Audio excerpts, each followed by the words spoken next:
Hi. ఎవరండి మీరు? నా పేరు కీర్తి అండి. నన్ను మీ వైఫే బర్త్‌డే పార్టీకి ఇన్వైట్ చేశారు. ఆ? ఏంటి? నా వైఫ్ బర్త్‌డే పార్టీనా? హ్మ్. నాకు తెలియకుండా నా వైఫ్ బర్త్‌డే పార్టీకి పిలిచిందా? నిజమేనండి. నేను మీ వైఫ్ పిలిచే ఇక్కడికొచ్చాను. కావాలంటే మీ వైఫ్‌ని మీరడగండి. నేను తన క్లోజ్ ఫ్రెండ్‌నండి. నా భార్య ఇంట్లో లేదండి. తన ఆఫీస్‌కి వెళ్ళిపోయింది. కావాలంటే మీరు అక్కడికి వెళ్లి కనుక్కోండి. ఏంటండి మీరు ఇలా అంటున్నారు? ఈరోజు మీ వైఫ్ బర్త్‌డే అండి. ఈరోజు ఎవరైనా జాబ్‌కి వెళ్తారా? అనవసరంగా అబద్ధం చెప్పకండి. లేదండి. ఈరోజు నా భార్య బర్త్‌డే కాదు. తన బర్త్‌డే ఏ రోజో నాకు తెలీదా? మీరేదో రాంగ్ అడ్రస్‌కొచ్చారేమో. అయ్యో! ఎందుకండి మీరిలా మాట్లాడుతున్నారు? మీరంతా అబద్ధం చెప్తున్నారు. ఇలా అబద్ధం చెప్పకండి. అయ్యో! నిజమండి. మీరు నమ్మకపోతే నేనేం చేయలేను. మీరు కన్‌ఫ్యూజ్ అయ్యి అడ్రస్ మారి ఇక్కడికొచ్చినట్టున్నారు. ఇది కరెక్ట్ అడ్రసేనా? మీరొకసారి చెక్ చేసుకోండి. ఓకే అండి. మీ వైఫ్ పేరు స్వప్ననే కదా? అవును. నా వైఫ్ పేరు స్వప్ననే. అయితే ఇది కరెక్ట్ అడ్రస్సే. అలాగే ఈరోజు మీ వైఫ్ బర్త్‌డే పార్టీ ఉంది. అయ్యో! మీరు కన్‌ఫ్యూజ్ అయ్యొచ్చి నన్నెందుకు కన్‌ఫ్యూజ్ చేస్తున్నారు? మీరేదో కన్‌ఫ్యూషన్‌లో ఉన్నారనుకుంటున్నాను. సరేనండి. కొంచెం జరగండి.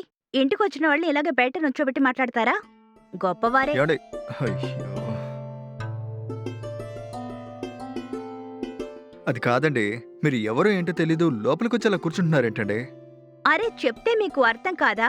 నేను మీ వైఫ్ క్లోజ్ ఫ్రెండ్‌నండి. తన్ని లోపల పెట్టుకొని లేదని నాకు అబద్ధం చెప్తున్నారు కదూ! మీరు మళ్ళీ మళ్ళీ అదే మాట అనకండి. నా భార్య ఏనాడు మీ గురించి చెప్పలేదండి. అయితే నిజంగానే స్వప్న ఇక్కడ లేదా? ఆగండి మా ఆవిడకి ఫోన్ చేస్తాను.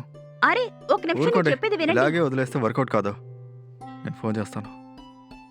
హలో హలో స్వప్న. ఆ, నీ ఫ్రెండ్ అని ఎవరో వచ్చారు ఒకసారి మాట్లాడు. ఇవ్వండి. హ్మ్. హ్మ్. హలో హాయ్ స్వప్న. నేనే నీ చైల్డ్‌హుడ్ క్లాస్‌మేట్ కీర్తి. ఏమిటి నువ్వు నీ బర్త్‌డే రోజు కూడా ఆఫీస్‌కి వెళ్ళిపోయావు? ఏంటి ఈ రోజు నా బర్త్డేనా? మ్మ్. అదంతా సరే, ఇంతకీ మీరెవరు? నేనేనే కీర్తి.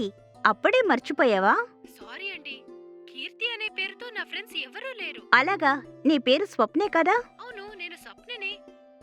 మనమిద్దరం ఫస్ట్ స్టాండర్డ్ నుంచి ఫిఫ్త్ వరకు ఒకటిగా చదివాం. నీకు గుర్తులేదా?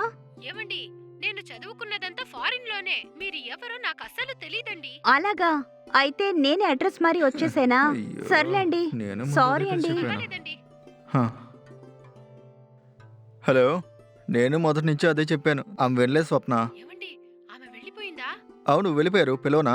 అయ్యో, మీరున్నారే. ముందు వెళ్ళి డోర్ లాక్ చేయండి. హ్మ్. లాక్ చేశారా? లాక్ చేశాను. ఏమండి, తెలియని వారు ఎవరైనా వస్తే బయట నిలబడి మాట్లాడి పంపించండి. లోపల రావడానికి ఎందుకు అలౌ చేశారు? ఈ రోజుల్లో రకరకాలుగా ప్లాన్ చేసి అందరూ దొంగలిస్తున్నారు. కాస్త జాగ్రత్తగా ఉండండి. ఓకే నేను చూసుకుంటాను.